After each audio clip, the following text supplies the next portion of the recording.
কবিতা নিজের লিখেছেন আবু জাফর।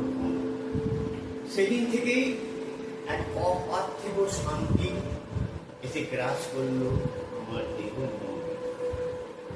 সেদিন থেকেই সোনালি সিদ্ধটার মতো পরম স্বর্গীয় এক প্রশান্তি ঘিরে ধরল আমার চারপাশ থেকে। যেদিন থেকে আমি জানলাম আমি আসলে নিজের শ্রেষ্ঠ বন্ধু, যেদিন থেকে আমি জানলাম এই পৃথিবীতে নিজের মতো উৎকৃষ্ট বন্ধু আর বিকল্প হয় না মানুষের জীবনে, যেদিন থেকে আমি জানলাম আসলে আমি নিজের উৎকৃষ্ট বন্ধু, সেদিন থেকে আমার সব দুঃখ উবে গেল বিস্তীর্ণ আকাশে। আমার একাকিত্ব বোধ, ব্যথা, বেদনা, ম্লান সব কিছু নিবিড় হয়ে মিলিয়ে গেল বিস্তীর্ণ অদৃশ্য বাতাসে। আমি হয়ে উঠলাম এক ভিন্ন আনন্দোচ্ছল রহস্যময় মানুষ। সেদিন থেকে আমি সারাদিন আপন মনে আমার অন্তরের বন্ধুদের সঙ্গে কথা বলে চলি। তার সাথে আমি মনের গহনের সব কিছু ব্যথা, বেদনা, সুখ, দুঃখ ভাগ করে নিই।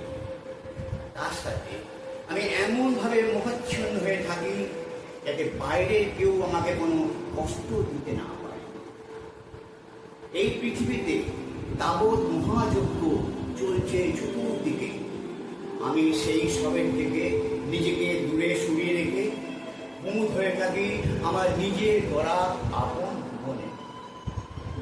আমার সারা শরীর জুড়ে দুঃখ আর দুঃখ, কিন্তু বিশ্বাস করো আমি দুঃখী নই। দুঃখগুলো কখনো আমাকে ক্লান্তি দিতে পারে না, বরং দুঃখগুলো আমার পা থেকে কেশাগ্র পর্যন্ত ফুরিয়ে দেয় এক পরম শান্তি।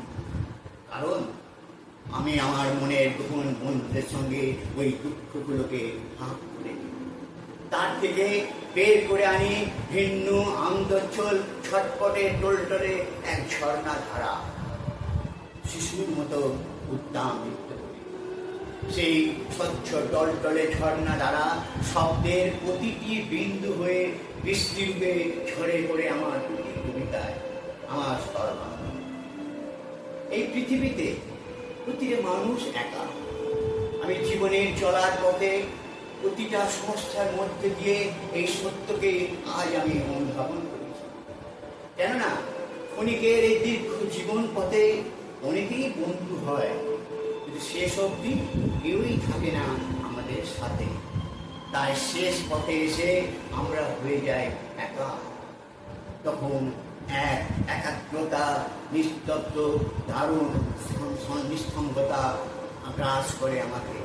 সেই একাকিত্বের নিঃসঙ্গতা থেকে মুক্তি পাওয়ার বা পরিত্রাণ পাওয়ার একটাই মাত্র উপায় আছে, নিজেই নিজের বন্ধু হয়ে যাওয়া।